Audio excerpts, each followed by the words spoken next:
2 மஸ்ஜிதில் சண்டை, mic, loud speaker, அது சுப்ரீம் கோர்ட் வரைக்கும் போகுது. கொண்டு போனது அந்நியர்கள் அல்ல, நாங்கள் தான்.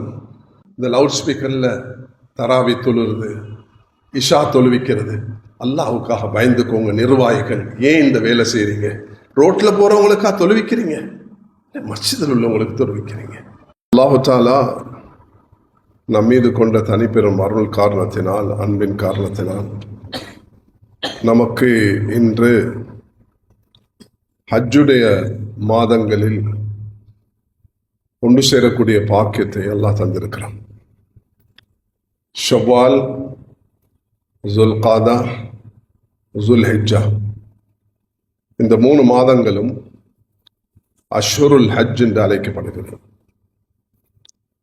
பெருநாள் காலையில் நாம் தக்பீர் சொல்வது போன்று ஹஜ்ஜுடைய மாதமும் பெருநாள் ஈதுல் ஃபித்ர் உடைய ஷவ்வால் முதல் பிறையிலிருந்து ஹஜ்ஜுடைய மாதம் ஆரம்பமாகின்றது.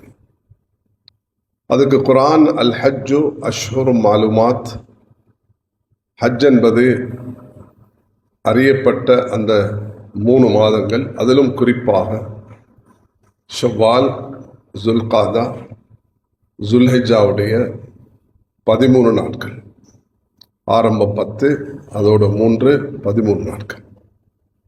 இதுக்கு அஷ்ஹுருல் ஹஜ் என்று சொல்லப்படும். நானும் நீங்களும் இப்பொழுது ஷவ்வாலுடைய மாதத்தில் இருக்கிறோம். இன்று வரக்கூடிய 8ஆம் திகதி ஜுல்காதாவுக்காக பிறப்பாக்க இருக்கிறோம். ஜுல்காதாவுடைய பிறை தென்பட்டால் 9 ஜுல்காதா முதல் பிறையாக இருக்கும். இல்லை என்றால் 30 பூர்த்தி செய்து கொண்டு 10ஆம் தேதி ஜுல்காதாவுடைய மாதம் ஆரம்பமாகும். ஜுல்காதா 11வது மாதம், ஜுல்ஹிஜ்ஜா 12ஆம் மாதம், முஹர்ரம் முதல் மாதம். இதுக்கு சொல்லப்படுகிறது அஷ்ஹுருல் ஹஜ் என்று சொல்லி. அல்லாஹு தஆலா இன்ன இத்தத்த ஷுஹூர் இன்தல்லாஹ் 12 ஷஹ்ரன் ஃபி கிதாபில்லாஹ் என்று அர்பஅத்துன் ஹுரும் சூரத்துல் ஹஜ்ல அல்லாஹ் படைத்த காலத்திலிருந்தே இந்த 12 மாதங்கள், அதில் 4 சங்கையான மாதங்கள்.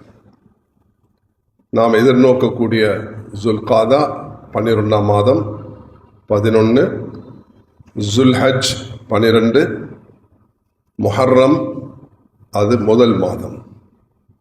இந்த 3 மாதங்களும் சங்கையான மாதங்கள். ஒரு மாதத்தை நாம் கடத்தி விட்டோம். அது சம்பந்தமாக நான் ரஜபுடைய மாதத்தில் ஒரு ஹுத்பாவும் ஓதினேன். அது மட்டும்தான் ஷாபான், ரமதான், ஷவ்வால், இந்த 3 இடைப்பட்ட மாதங்களுக்கு மத்தியில் வரக்கூடிய ரஜப். இந்த 4 மாதங்களும் மிக சங்கையான மாதங்களாக மக்கா மக்களுக்கும் எந்த விதமான யுத்த பிரகடனங்கள் செய்யாமல் அல்லாஹ்வுடைய கடமைகளை நிறைவேற்றும் ஒரு மாதமாக அது அனுஷ்டிக்கப்பட்டு வந்தது. கண்ணியமானவர்களே, இன்று நான் 3 தலைப்பில் விஷயங்களை நான் பேச போகிறேன். 1வது, உலகில் வாழக்கூடிய முஸ்லிம்களுடைய உள்ளத்தில், எல்லாருடைய உள்ளத்திலும் இருக்க வேண்டிய சில பதிவுகள், சில முக்கியமான நம்பிக்கைகள், சில கடமைகளை நிறைவேற்றக்கூடிய உணர்வுகள், அதை நிறைவேற்றும் முயற்சிகள். இது முதலாவது விஷயம். அதில் உலகத்தில் வாழக்கூடிய 2 பில்லியன் அல்லது எத்தனை பில்லியன் முஸ்லிம்கள் வாழ்கிறார்களோ அவ்வளோ முஸ்லிம்கள் மீதும் ஒரு கடமையாக இருக்கிறது. 2வதாக, ஹஜ்ஜுக்காக போகக்கூடியவர்கள், ஹஜ்ஜுக்கு போயிட்டு வந்தவர்கள். ஹஜ்ஜை போகக்கூடியவர்கள் சில விஷயங்களை செய்வார்கள், அது ஹஜ்ஜோட மாத்திரம் சம்பந்தப்படும். உம்ராக்கு போகக்கூடியவர்கள் அந்த அனுஷ்டானங்களை செய்வார்கள், அது அவர்களோட மாத்திரம் சம்பந்தப்படுகிறது. 3வது, ஹஜ்ஜுக்கு போகணும் என்று ஏக்கத்திலையும் தேற்றத்திலையும் ஆர்வத்திலையும் இருக்கக்கூடிய மக்கள் நாங்கள். 3500 பேருக்கு ஹஜ்ஜுடைய பாக்கியம் கிடைச்சிச்சுண்டா, அந்த 3500 பேரும் ஹஜ்ஜை நிறைவேற்றினாங்கன்னா மற்ற 20 லட்சம் முஸ்லிம்களும் ஹஜ்ஜுக்கு போக மாட்டாங்க. அவர்கள் இந்த ஹஜ்ஜுடைய வரக்கூடிய இந்த 2 மாதங்கள் 3 மாதங்களில் தன்னுடைய கால நேரத்தை எப்படி கழித்து கொள்ளணும், இந்த 3 விஷயங்களை தான் நான் உங்களிடத்தில் முன்வைக்க இருக்கிறேன். முன்னாவது எங்களை எல்லாருக்கும் மிக மகத்தானது தான் அல்லாஹுடைய மாளிகை காபத்துல்லா, பைத்துல் மக்திஸ், மஸ்ஜிது நபி. இந்த 3 மஸ்ஜிதுகளையும் அல்லாஹு தாலா குர்ஆன்ல அல்லாஹ் பயான் செஞ்சிருக்கிறான். இன்ன அவ்வல பைத்தின் உதய லின்னாஸ் அல்லதி பக்கத முபாரக ஹுதல் லில் ஆலமீன் என்று பயான் செய்யப்பட்டிருக்கு. சுப்ஹான் அல்லதி அஸ்ரா பி அப்தி லைலன் மினல் மஸ்ஜிதில் ஹராம் இலல் மஸ்ஜிதில் அக்ஸா என்று அல்லாஹு தாலா மஸ்ஜிதுல் ஹராம் மஸ்ஜிதுல் அக்ஸாவை அல்லாஹ் பயான் செஞ்சிருக்கிறான். நபியுடைய அந்த மேராஜ் இஸ்ரா உடைய பயணத்தின் அடிப்படையில் அது பேசப்பட்டிருக்கு. மூன்றாவது அல்லாஹு தாலா லா தகும் ஃபீஹி அபதா லமஸ்ஜிதுன் உஸ்ஸிஸ அலா தக்வா மின் அவ்வல் யௌமின் அஹக்கு அன் தகூம ஃபீஹி ரிஜாலுன் யுஹிப்பூன அன் யத்தஹரு என்று முனாஃபிகீன்கள் ஒரு மஸ்ஜிதை கட்ட முயற்சி செய்தார்கள். அது கட்டினார்கள், நபியை கொண்டு அதை திறக்க முயற்சி செய்தார்கள். அல்லாஹு தாலா லா தகும் ஃபீஹி அபதா, ஒரு நாளும் நீங்கள் அதில் தொழக்கூடாது, தொழுவிக்க நடத்தக்கூடாது. இல்லை மஸ்ஜிதுன் உஸ்ஸிஸ அலா தக்வா, தக்வாவுடைய அடிப்படையில் கட்டப்பட்ட அந்த மஸ்ஜிது நபி, அதுதான் ஃபீஹி ரிஜாலுன் யுஹிப்பூன அன் யத்தஹரு, தன்னை தூய்மைப்படுத்திக் கொள்ள விரும்பக்கூடிய மக்கள் அதில் இருக்கிறார்கள் என்று அல்லாஹு தாலா அந்த மஸ்ஜிதை பற்றி குறிப்பிட்டிருக்கிறான். உலகத்தில் வாழக்கூடிய எல்லா முஸ்லிம்களுடைய உள்ளத்திலையும் இந்த 3 மஸ்ஜிதுகளுடைய மகத்துவம், கண்ணியம் அது பதிந்திருக்கிறது. இந்த 3 மஸ்ஜிதுக்காக பிரயாணம் செய்வதை ஸல்லல்லாஹு அலைஹி வஸல்லம் ஆர்வமூட்டி இருக்கிறார்கள், அனுமதிச்சிருக்கிறார்கள். தாஜ்மஹாலில் மஸ்ஜிதை பார்க்கறதுக்கு நான் பிரயாணம் செய்து போறேன்டா அது ஒரு நன்மையான காரியமாக இருக்க மாட்டாது.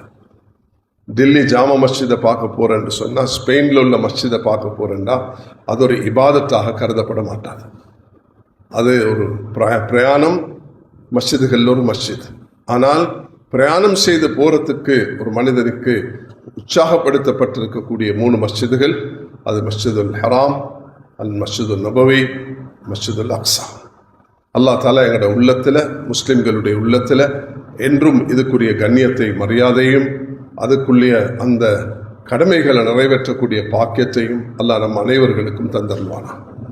ஒவ்வொரு நாளும் உலகத்தில் வாழக்கூடிய ஒவ்வொரு முஸ்லிமும் தன்னுடைய ஐவேல தொழுகைகளில் ஞாபகப்படுத்தக்கூடிய இடம்தான் அந்த மஸ்ஜிதுல் ஹராம், காபத்துல்லா.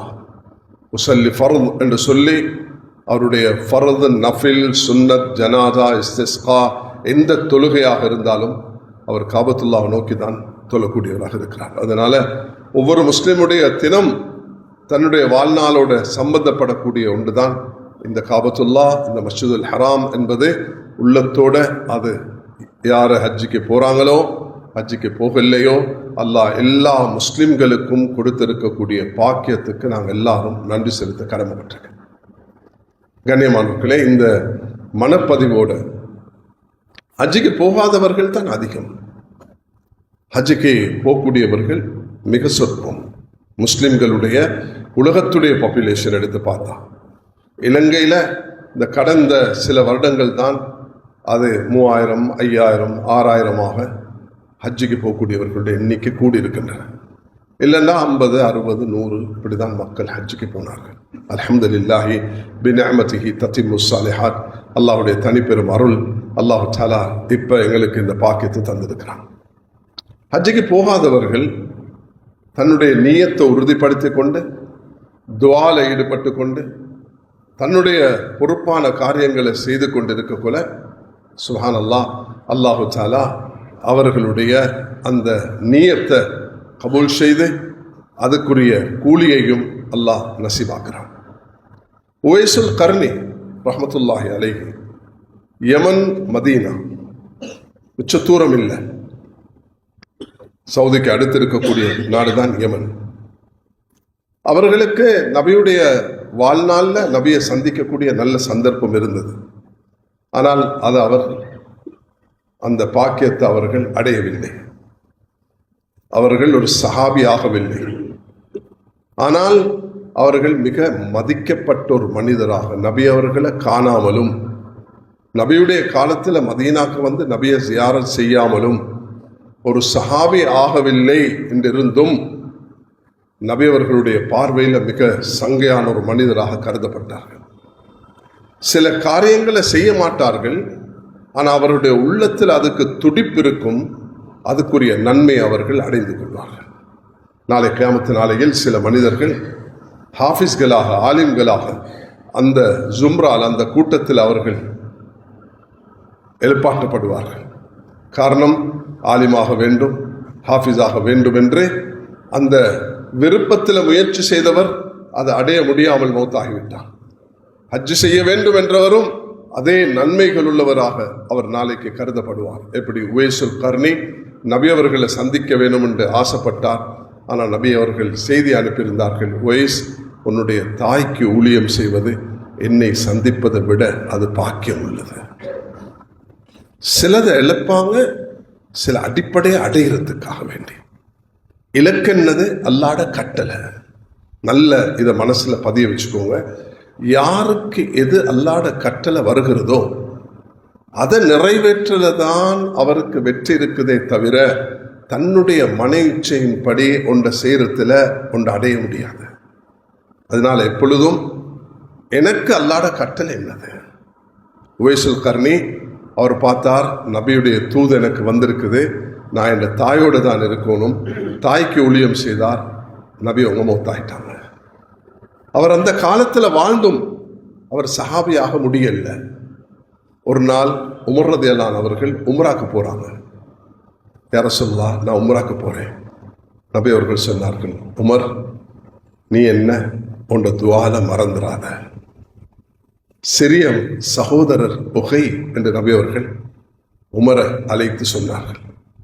அதே உமருக்கு வேறொரு சந்தர்ப்பத்தில் நபி அவர்கள் சொல்கிறார்கள், இதுதான் ஆக படிப்பினைக்குரிய விஷயம். உமரே, நீ ஒரு மனிதரை சந்திப்பாய், அவர் உவைசுல் கர்னியாக இருக்கும். அவரை நீ சந்தித்தார், இது அவருடைய அடையாளங்கள். உனக்காக அவரிடத்தில் துவா செய்யுமாறு வேண்டிக்கொள் என்று சொன்னார்கள்.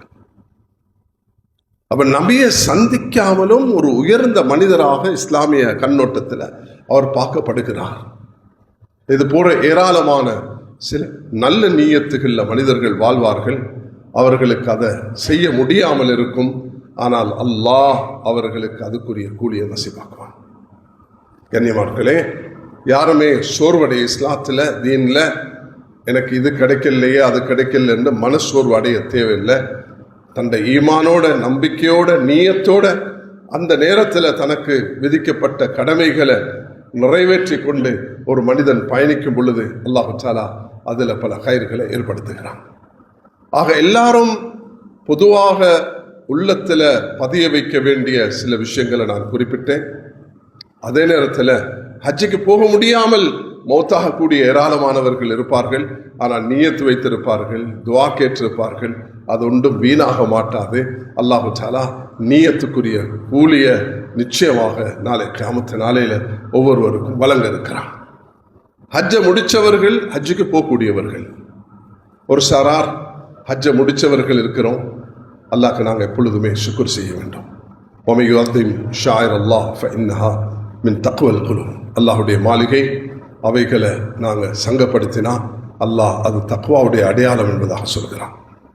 கண்ணியமானவர்களே, ஹஜ் என்பது அது 12ஆம் மாதம் ஜுல்ஹிஜ்ஜா, பிற 8, 9, 10, 11, 12 கூடினால் 13. இந்த 5-6 நாட்கள் தான் ஹஜ்ஜுடைய அனுஷ்டானம் நடக்கக்கூடியது.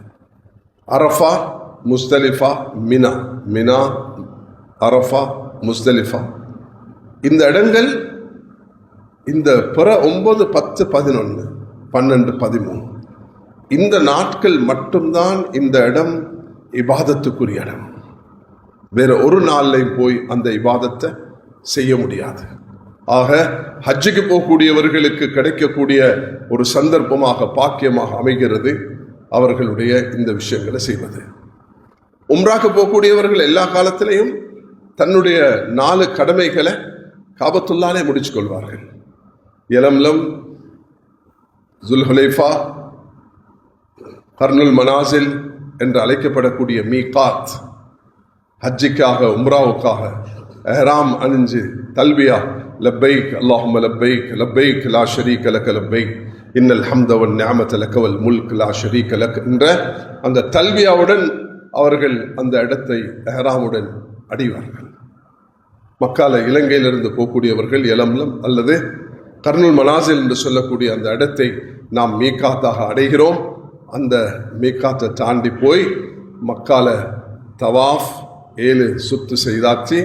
அது பிறகு சை முடிச்சாச்சு 7 பேரும். அதோட முடி இறக்கிட்டா உம்ரா முடிஞ்சிருச்சு. உம்ராவுடைய அனுஷ்டானத்துக்கு ஜனம் குறைவாக இருந்தால் 1.25 மணி நேரம், கூடுதலாக இருந்தால் 2.5 மணி நேரம் 3 மணி நேரம் எடுக்கும். உம்ரா முடிந்து விடும். ஹஜ்ஜுடைய காலம் அப்படி அல்ல. ஹஜ்ஜே அந்த குறிப்பிட்ட நாட்களில் செய்ய வேண்டிய கடமைகள். 5 நாள் 4 நாள் 5 நாள் 6 நாட்கள் செய்ய வேண்டிய கடமையில மனிதனுடைய நல்ல பண்பு, அஹ்லாக், துவா, பணிவு, தன்னுடைய கடமை இறுதி ஹஜ்ஜுடைய அந்த கடமையை நிறைவேற்றக்கூடிய நேரத்தில் அல்லாஹ் எனக்கு தந்த பாக்கியம் ஹஜ்ஜத்துல் வதா, ரசூல் ஸல்லல்லாஹு அலைஹி வஸல்லம் 1 லட்சம் சஹாபாக்களுடன் ஒன்று சேர்ந்த இடம், நபிமார்கள் முன்னோர்கள் பலரும் நடமாறிய அந்த பூமியில அல்லாஹ் எங்களை ஒன்று சேர்த்திருக்கிறான் என்ற அந்த மனப்பதிவோட அந்த பாக்கியத்தோட மனிதன் ஹஜ்ஜை நிறைவேற்றுகிறான். அல்ஹம்துலில்லாஹ், இலங்கையில் பலர் ஹஜ்ஜு செய்திருப்பார்கள். இந்த சபையிலையும் ஹஜ்ஜு செய்தவர்கள் இருப்பீர்கள். அது எங்களுக்கு ஒவ்வொன்றும் இப்ராஹிம் அலைஹிஸ்ஸலாத்துடைய தியாகத்தை ஞாபகப்படுத்துகிறது. அல்லாஹ் தஆலா அது ஹாஜிகளுக்கு நேரடியாக பார்க்கக்கூடிய ஒரு பாக்கியத்தை கொடுத்திருக்கிறான். கண்ணியமானவர்களே, இந்த வருஷம் போகக்கூடியவர்கள் அவர்களுடைய விஷயத்தில் ஒரு ஹதீஸ் வந்திருக்கிறது. வஃப்துல்லா சலாசத்தும், அல்லாஹ்வுடைய அந்த விருந்தினர்களாக அல்லாஹு தாலாவினால் அழைக்கப்படக்கூடிய தூதர்களாக போகக்கூடியவர்கள் 3 பேர். ஒன்று அல்லாஹ்வுடைய பாதையில் போகக்கூடியவர்கள், 2வது ஹஜ் செய்யக்கூடியவர்கள், 3வது உம்ரா செய்யக்கூடியவர்கள். இந்த 3 வகையான மக்களை பற்றி ஸல்லல்லாஹு அலைஹி வஸல்லம் அவர்கள் தன்னுடைய பயானில் நபி அவர்கள் பயான் செஞ்சிருக்கிறார். அபூ ஹுரைரா ரலியல்லாஹு அன்ஹு அவர்களுடைய இந்த ஹதீஸ் நசாயில பதிவாக இருக்கிறது.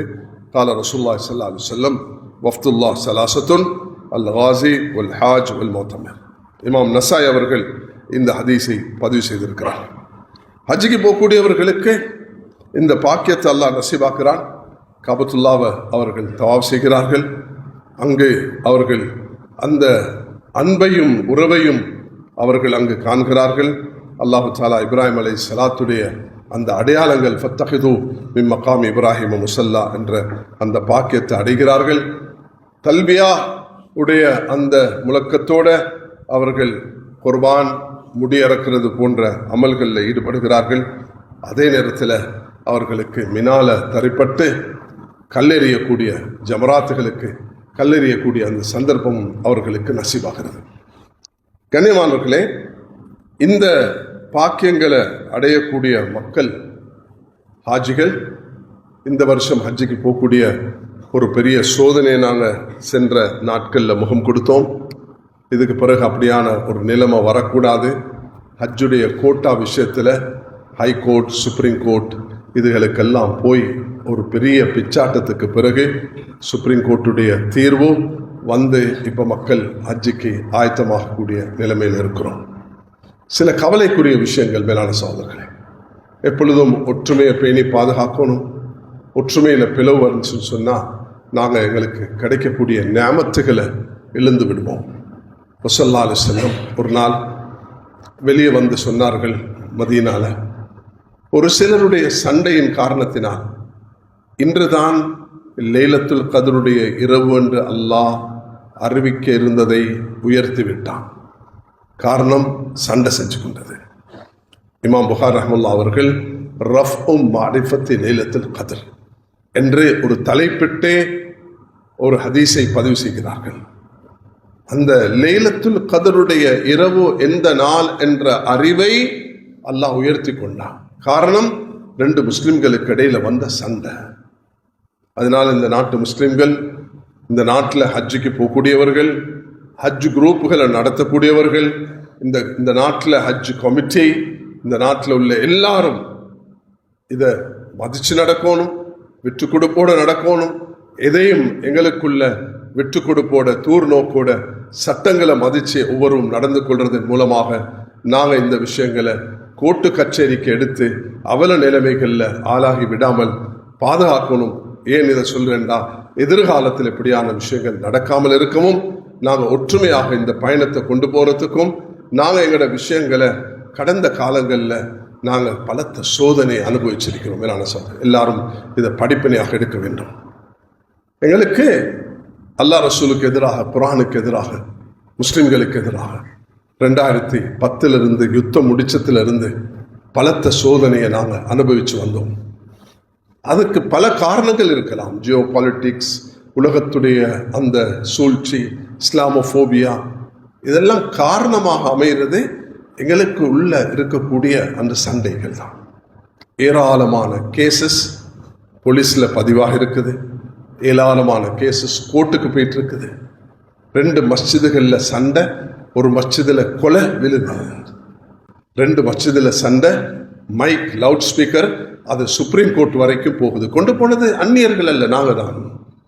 கொலை செய்ததும் மஸ்ஜிதுக்கு நாங்கள் தான், சுப்ரீம் கோர்ட்டுக்கு கொண்டு போனது நாங்கள் தான்.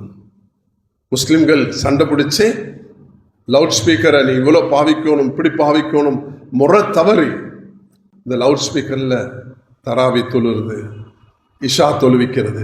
அல்லாஹ்வுக்காக பயந்துக்கோங்க நிர்வாகிகள். ஏன் இந்த வேலை செய்கிறீங்க? ரோட்டில் போகிறவங்களுக்கா தொழுவிக்கிறீங்க? மஸ்ஜிதில் உள்ளவங்களுக்கு தொழுவிக்கிறீங்க. நான் சென்ற நாட்களில் மதீனாவுடைய அதானை பதிவு செய்து பார்த்தேன். மதீனாவுடைய அதான் எனக்கு ஆக குறைஞ்சது எனக்கிட்ட ரெக்கார்டாக இருக்குது 2 நிமிஷம், ஆக கூடினா 3 நிமிஷம். நாங்கள் அதான் சொல்ல போல 7 நிமிஷத்துக்கு சில முஅத்தின்கள் இருக்கிறாங்க. அவ்வளோ நிற்க தேவையில்லை. எவ்வளோ தேவையோ லவுட் ஸ்பீக்கருடைய சத்தத்தை குறைச்சி வச்சு, அக்கம் பக்கத்தில் எவ்வளோ கேசஸ் வருது தெரியுமா? சுப்ஹானல்லாஹ். இந்த நோம்புலையும் ஒரு அந்நியர் சகோதரர் பதிவு செய்கிறாரு, நீங்கள் 4:30 மணிக்கு இந்த லவுட் ஸ்பீக்கரை போட்டு நான் பக்கத்து வீட்டில் இருக்கிறேன், என் பிள்ளை எல்லாம் அவதிப்படுது. நாங்கள் பல சமூகங்கள் வாழக்கூடிய பகுதியில் வாழ்ந்து கொண்டிருக்கிறோம். மிச்சம் விழிப்பாக இருக்க வேண்டும். இந்த பாக்கியங்களை நாங்கள் இழந்திருக்கிறோம். படிப்பினை பெற வேண்டும். சுப்ரீம் கோர்ட் வரைக்கும் போய் ஒரு காலத்தில் அதை நிறுத்த வேண்டிய எல்லா லவுட் ஸ்பீக்கரையும் கட்டுப்பாடு வரக்குள்ள அவர் மற்றவர்களுக்கு வராது, எங்களுக்கு தான் வரும். அதில் மிச்சம் கவனமாக இருக்குமாறு நிர்வாகிகள் பொதுவாக தராவி தொழுக கியாமுல் லைல் எல்லாம் ரோட்டுக்கும் வீட்டுக்கும் கேட்க வைக்கிறதுக்கு என்ன தேவை இருக்குது? ஒரு தேவையும் இல்லை. இது அல்லாஹ்வுடைய பேர்ல அல்லாஹ்வை மக்களை கோபப்படுத்துறதுக்கு உண்டான வேலையை நாங்கள் செய்கிறோம். மஸ்ஜிதில் அதான், அதையும் அந்த பகுதிகளை பார்த்து சத்தத்தை எவ்வளோ குறைச்சி கொள்ளையிலுமோ அதை குறைச்சி செய்து கொள்வது தான் இந்த நாட்டுக்கு ஆரோக்கியமாக இருக்கும். நாங்கள் மஸ்ஜிதில் கொலை செஞ்சோம், லவுட் ஸ்பீக்கர் சுப்ரீம் கோர்ட் வரைக்கும் கொண்டு போனோம், ஒவ்வொரு மஸ்ஜிதிலையும் சண்டை பிடிச்சு கொண்டு இருந்தோம். அப்போ என்ன நடந்தது? அல்லாஹ் அக்பர், அல்லாஹ் பாதுகாக்கும். நவுசுபில்லா. அவர்களுக்கு சந்தர்ப்பமாக அமைச்சு சுயநலவாதிகள் நுழைந்து ஃபித்னாவில் உண்டாக்குறதுக்கு சந்தர்ப்பத்தை நானும் நீங்கள் தான் ஏற்படுத்தி கொடுத்தோம். எல்லாரும் இஸ்திக்ஃபார் தௌபா செய்யணும். மற்றவர் மீது பழி சுமத்தாம என்னால் என்ன தவறு நடந்திருக்குது என்பதை ஒவ்வொருவரும் மனசுக்கு எடுத்து செயல்பட்டோம் என்றால் அது மிக பொறுமதியாக இருக்கும். இப்போ நான் சொல்ல போறது மேலான சகோதரர்களே, ஸல்லல்லாஹு அலைஹி வஸல்லம் அவர்கள் 23 வருடங்கள் நபித்துவத்துடைய இந்த பயணத்தை செஞ்சிருக்கிறார்கள். அதில் 3 வருஷ காலம் நபி அவர்கள் மக்கால ரகசியமாக பப்ளிக்கு வந்து அழைப்பு கொடுக்காம இஸ்லாம் தீன ஒளிஞ்சு ரகசியமாக மக்களுக்கு அழைப்பு கொடுத்தாங்க. அது பிறகு பகிரங்கமாக 10 வருடங்கள் ஸல்லல்லாஹு அலைஹி வஸல்லம் அல்லாஹ்வின் பக்கம் அழைச்சிருக்கிறாங்க. அதுல இந்த மாசம் ஷவ்வால் முழு மாதமும் உக்காஸ் என்ற ஒரு பஜார், மதீனா மக்கால மினாவுடைய மைதானத்தில் 3 பஜார் இருக்கும். உக்காஸ், மஜன்னா, ஜுல் மஜாஸ். இதை நான் நீங்க எல்லாரும் கட்டாயம் இன்று விளங்கிக் கொள்ள வேண்டிய ஒரு குறுகிய நேரத்தில் நான் முன்வைக்கக்கூடிய ஒரு தலைப்பாக இருக்கும். நான் ஹாஜிகள் என்ன செய்யணும் என்றும் சொன்னேன், ஹஜ்ஜிக்கு போனவர்கள் எப்படி நடந்து கொள்ளணும் என்றும் சொன்னேன். பொதுவாக எங்களோட உள்ளங்களில் இந்த மாதங்களுடைய மகத்துவம் எப்படி இருக்கணும் என்றும் சொன்னேன். நாங்கள் ஷவ்வாலுடைய 24 இருக்கிறோம். இன்னொரு 8ஆம் திகதி புற காணப்போகிறோம். 6 நோன்பு விடுபட்டவர்களுக்கு 6 நோன்பை நோற்றுக்கொள்ளக்கூடிய சந்தர்ப்பம். நபி ஸல்லல்லாஹு அலைஹி வஸல்லம் அவர்களுடைய 2 மனைமார்களுடைய திருமணம் இந்த மாசத்துல ஏற்பட்டிருக்கிறது. உம்மு சலமா, ஆயிஷா ரலியல்லாஹு அன்ஹா இவர்கள் இருவரையும் ரசூலுல்லாஹி அலைஹி வஸல்லம் அவர்கள் இந்த மாசத்துல தான் மணமுடித்தார்கள் என்பதும் ரிவாயத்துகளில் பதிவாக இருக்கிறது. ஆயிஷா ரலியல்லாஹு அன்ஹா 1வது ஹிஜ்ரி ஷவ்வால்ல, அதே நேரத்தில் 4வது ஹிஜ்ரியில் உம்மு சலமா அவர்களை ரசூலுல்லாஹி அலைஹி வஸல்லம் திருமணம் செய்திருக்கிறார். பொதுவாக ஷவ்வாலுடைய மாதத்தில் திருமணம் செய்யக்கூடாது என்ற தவறான ஒரு பழக்கம் ஒன்று இருக்கிறது. அப்படி அல்ல. நபி அவர்களுடைய மிக விருப்பமான ஆயிஷா ரலியல்லாஹு அன்ஹா ஷவ்வால் முதல் அந்த ஹிஜ்ரியில் நபி அவர்கள் முடித்தார்கள். ஹிஜ்ரி 4ல் உம்மு சலமா அவர்களை நபி அவர்கள் முடித்தார்கள். அப்துல்லா இப்னு ஜுபைர் ரலியல்லாஹு அன்ஹு அவர்களுடைய அந்த பிறப்பும் இந்த மாசத்துல தான் ஏற்பட்டது. கண்ணியமானவர்களே, இந்த ஷவ்வாலுடைய மாதம் நபி ஸல்லல்லாஹு அலைஹி வஸல்லம் அவர்கள் மக்களுக்கு அழைப்பு கொடுத்த மாதம். நபி ஸல்லல்லாஹு அலைஹி வஸல்லம் இந்த மாதம் முழுதும் 10 வருடங்களாக மக்கால இந்த 3 பஜார்லையும் மினாவுடைய மைதானத்தில் 13 வருடங்களாக ஜாஹிலியத்துடைய காலத்திலையும் நபித்துவம் கிடைச்ச காலத்திலையும் மக்கள் ஒன்று சேர்வார்கள். ஹஜ்ஜுக்காக வேண்டி உலக நாடுகளிலிருந்து எல்லாரும் வருவார்கள், வந்து ஹஜ்ஜில் கலந்து கொள்வார்கள். ஜாஹிலியத்துடைய காலத்து ஹஜ்ஜாக இருக்கும். இது ஹஜ்ஜை கடமையாகிறதுக்கு 22 வருஷத்துக்கு உள்ள சம்பவத்தை சொல்கிறேன். நபி அவர்களுக்கு 40 வருஷத்துல நபித்துவம் கிடைச்சி 3 வருடங்களாக ரகசியமாக தார் அர்க்கம் உடைய வீட்டில் நபி அவர்கள் அழைப்பு கொடுத்து மக்களை இஸ்லாத்தின் பக்கம் எடுத்தார்கள். 4ஆம் வருஷம் ஆரம்பத்திலிருந்து நபி ஸல்லல்லாஹு அலைஹி வஸல்லம் பகிரங்கமாக தப்லீக், தாவத், அல்லாஹ்வுடைய தீனை அறிமுகப்படுத்தது ஆரம்பித்தது அது மினாவுடைய மைதானத்தில் உக்காஸ் என்ற பஜாரில். உக்காஸ் என்ற பஜார் மக்கள் மக்காவுடைய சீசனில் இந்த சீசனுக்கு வியாபாரம் நடக்கிறது மாதிரி, சைனா மற்ற இடத்துக்கு நாங்கள் இந்த வியாபாரத்துக்கு போகிறது மாதிரி மக்கள் ஹஜ்ஜுடைய காலத்தில் அங்கே வருவார்கள். இது ஜாஹிலியத்துடைய பழக்கமாக இருந்தது. அந்த நேரத்தில் 10 வருடங்களாக ஸல்லல்லாஹு அலைஹி வஸல்லம் அவர்கள் ஆமிர் இப்னு ஸஅஸா, பனி மஹாரிப் இப்னு அபி ஹஸஃபா, பனு அப்ஸ், கிந்தா, இன்னும் பனி காப், கல்ப், இன்னும் பனி ஹனீஃபா, பக்ர் இப்னு வாயில் போன்ற இந்த கபீலாக்கள், நான் சொன்ன இந்த பேர் சொன்னவர்கள் ஆமிர் இப்னு ஸஅஸா என்ற அந்த மக்கள்கிட்ட போய் நபி அவங்க மினாட மைதானத்தில் என்ன சொல்லுவாங்க தெரியுமா? யார் எனக்கு பாதுகாப்பு தாரீங்க? யார் என்ன அழைச்சி போறீங்க? உங்களோட ஊருக்கு யார் என்ன கூப்பிட்டு கொண்டு போறீங்க?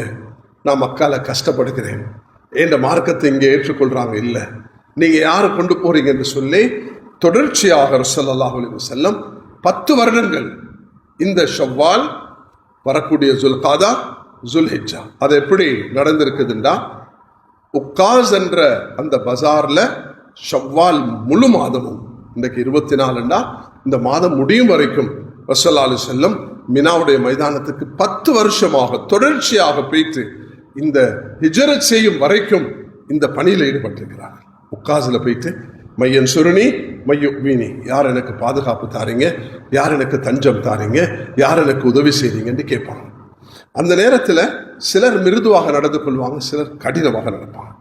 அப்போ இந்த பனி மஹாரிப் இந்த ஹஸஃபா என்று சொல்லக்கூடிய ஒருவர் இருந்தார். அவருக்கு வயது 120. அவர் நபியை பார்த்து, உண்ட மக்களே உன்னை ஏற்றுக்கொள்றாங்க இல்லை, நீ என்னத்துக்கு என்ன வந்து இதன் பக்கம் அழைக்கிறா, நீ ஆக கெட்டவன் என்று சொல்லி நபி அவர்களை மிக மோசமாக திட்டி நபிக்கு எதிராக சிலரை தூண்டிவிட்டு பல பிரச்சனைகளை உருவாக்கி நபி அவர்களை அடித்து மினாவுடைய மைதானத்தில் நபி அவர்கள் சுருண்டு கீழே விழுந்து சிலர் வந்து நபிக்கு உதவி செஞ்சு அல்லாஹ் அந்த மக்களுக்கு ஹிதாயத்தை நசிவாக்கினான். இந்த மாசத்துல மேலான சகோதரர்களே, நான் நீங்க எல்லாரும் உள்ளத்துல பதிய வைக்க வேண்டிய மிக முக்கியமான ஒரு பகுதியை தான் நான் ஞாபகப்படுத்துகிறேன். இந்த இஸ்லாம் உலகத்தில் பரவ முடியாது, பறந்திருக்க மாட்டாது, மக்கள் இதை அடைந்திருக்க மாட்டார்கள்.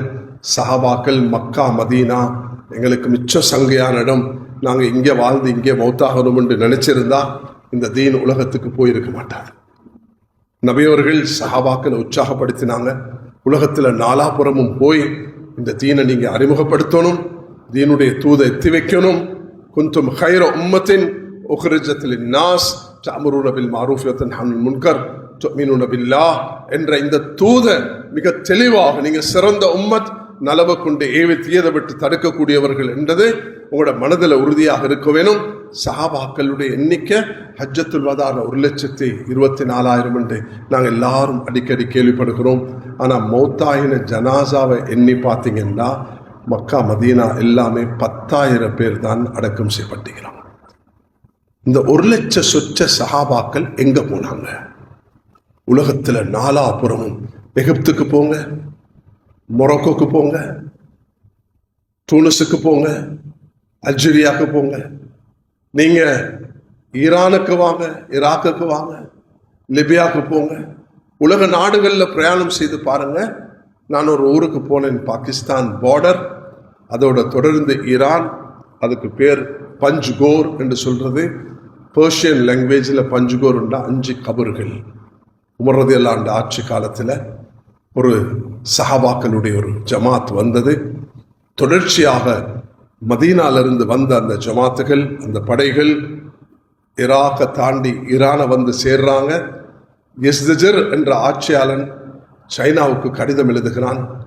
சைனாவுடைய மன்னருக்கு அந்த கடிதத்தில் சொல்கிறான், ஓ சைனா நாட்டு மன்னரே, அரபியர்கள் எங்களை நோக்கி வந்து கொண்டிருக்கிறார்கள், எங்களை பிடிச்சா உன்னையும் பிடிச்சிருவாங்க, நீ எனக்கு உண்ட படைகளை அனுப்பிவை என்ற ஒரு தூதுக்குழுவை ஈரான் நாட்டு மன்னர் சைனாவுக்கு அனுப்பினார். அந்த சைனாவுடைய தலைவர் அந்த காலத்தில் ஈரான்ல இருந்து வந்த தூதை மதித்து அவர்கிட்ட சில கேள்விகள் கேட்டார். அவர்கள் யார், என்ன அணுகிறார்கள், எதில் பிரயாணம் செய்கிறார்கள், அவருடைய உணவு என்ன, அவர்களுடைய நடவுட பாவனை என்ன, அவர்கள் வாக்கு எப்படி நிறைவேற்றுகிறார்கள், ஹராம் ஹலால் எப்படி செய்கிறார், இதெல்லாம் கேட்ட பிறகு அவன் சொன்ன வார்த்தை என்ன தெரியுமா? ஈரான்ல இருந்து சைனா வரைக்கும் படைகளை நான் குமிப்பேன், அப்படியே அணிவகுத்து நிற்பார்கள், அந்த அளவுக்கு எனக்கு ஆள்பலம் இருக்குது, நான் எல்லாத்தையும் அனுப்பி வைப்பேன். ஆனால் இந்த மக்கள் நீ சொல்லக்கூடிய ஒட்டகத்தில் பிரயாணம் செய்து சாதாரண சாப்பாடை சாப்பிட்டு ஹலால் ஹராம பேணி வாக்கு நிறைவேற்றி மக்களுக்கு துரோகம் செய்யாமல் அநியாயம் செய்யாமல் இப்படி பணிவாக நடக்கக்கூடிய மக்களோட நீனோ நானோ சண்டை செஞ்சால் நாங்கள் தான் தோல்வி அடைவோம், அவர்கள் வெற்றி பெறுவார்கள். அந்த பெரும் பெரும் மலைகளை பார்த்து எமக்கு இடம் வேணும் என்று சொன்னால் அந்த மலையும் பிளந்து இவர்களுக்கு இடம் கொடுக்கும். அதனால் சாலிமோகும் அவர்களோட சாலிஹோகும் சுலுஹ் செய்து கொள், சண்டை பிடிக்காதே என்று இந்த சம்பவத்தை அழகாக ஹயாத்து சஹாபா என்ற கிரந்தத்தில் ஷேக் யூசுப் காந்தலி ரஹ்முல்லா அவர்கள் 3வது பாகத்தின் இறுதி சம்பவமாக பதிவு செய்திருக்கிறார்கள். கண்ணியமானவர்களே, உலகத்தில் ஹதரத் உமர் ரலியல்லாஹு அன்ஹு அவர்கள் மெம்பரில் நான் இன்றைக்கு இருக்கிறது போல நின்ற நிலையில் யா சாரியத்து அல் ஜபல், சாரியா மலையை பார் என்று சொன்னாங்க.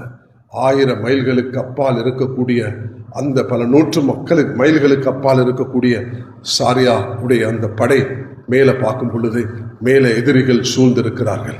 அந்த நாளை குறிப்பிட்டு வச்சு அந்த படை வந்தவுடன் கேட்டார்கள், இப்படி உமர் ஒரு சத்தம் போட்டாரே, அது உங்களுக்கு கேட்டுச்சா?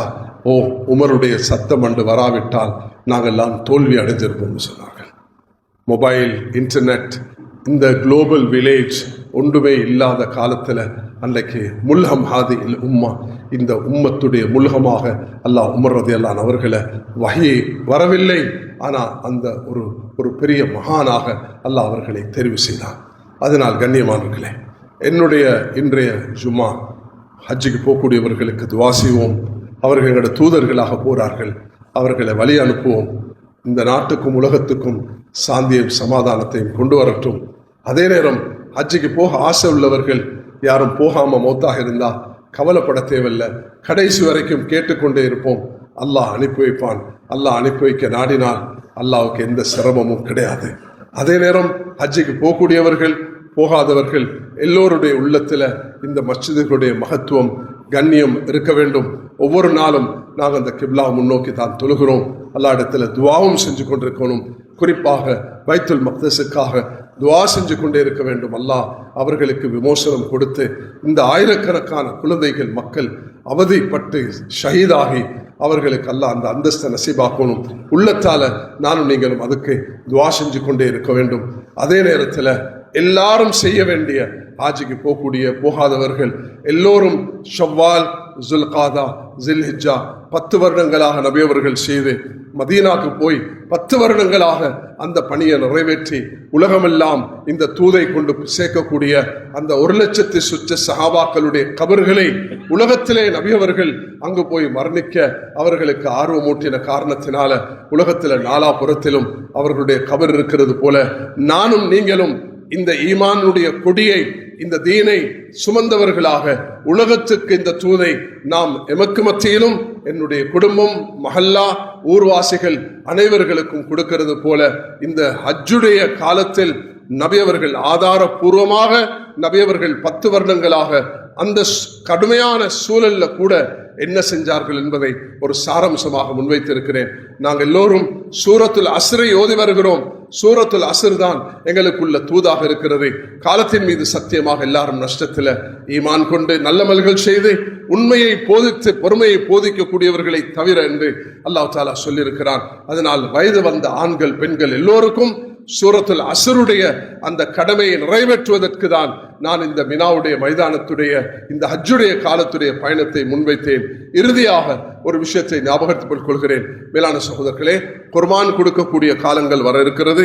அது இன்னொரு மாசத்துக்கு பிறகு நாங்கள் அதுக்காக வேண்டிய ஆயத்தமாகாமல் இப்ப இருந்தே அதுக்குரிய ஏற்பாடுகள் மஸ்ஜிதுகள் ஊடாக ஒவ்வொரு ஊர்லையும் மிக நேர்மையாக நாட்டு சட்டத்தை மதிச்சு குர்பான் செய்வதற்கு இந்த அனிமல் உடைய ஆக்ட்ல என்ன சொல்லப்பட்டிருக்கிறதோ அவைகளை மதிச்சு எங்களுடைய அனுஷ்டானங்களை செய்யறதுக்கு இன்ஷா அல்லாஹ் வரக்கூடிய வாரங்கள்ல அதுக்குள்ள வழிகாட்டல்கள் தரப்படும். வல்ல அல்லாஹ் எம் அனைவர்களையும் ஈமானுடன் வாழ்ந்து ஈமானுடன் மரணிக்க கிருவிஷயமானாக.